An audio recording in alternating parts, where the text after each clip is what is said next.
So I've been thinking a lot on whether such a question does actually make sense for a company like Microsoft, and the reason why it's interesting is because of their rather recent change in both leadership as well as strategy. And you see, Microsoft under Mr. Steve Ballmer was all about a sales organization, which basically implied a super transactional type of leadership, which basically meant that so long as their best-selling products, Windows and MS Office, were doing great, there wasn't much else, many other front-facing efforts to develop their core values and leadership principles. And this is not to say that Mr. Nadella is not a competitive person, because so to be clear, one of the main reasons why he's CEO at Microsoft nowadays is because he was super successful at leading teams internally at Microsoft.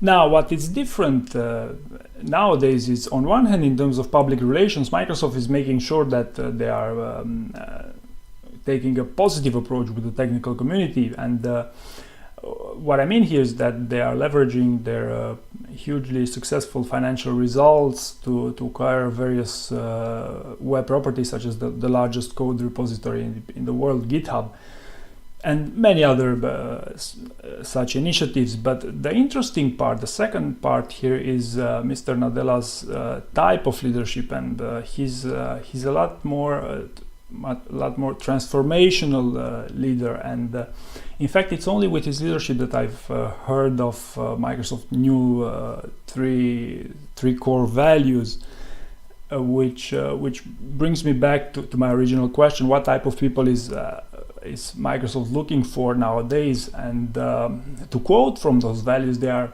looking for people with high energy that create simplicity. And Mr. Nadella doesn't shy away from emphasizing on these. Do they create clarity? Do they create energy? And so, to be clear here, it is very uncommon for the CEO of a tech giant nowadays to emphasize on core values and leadership principles. In fact, the only other leader that I know is the one I think that also inspired Mr. Nadella, that is Amazon's Jeff Bezos, that also is talking about Amazon principles all the time.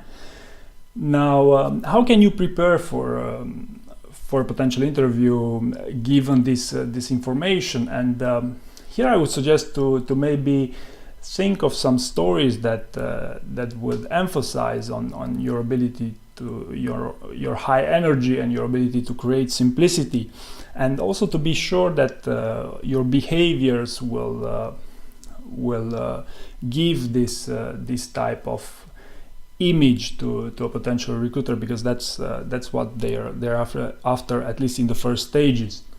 So I'd be curious also to know what you think, whether if any of this was useful information. Maybe also let me know how your interviews went, and thank you very much for watching.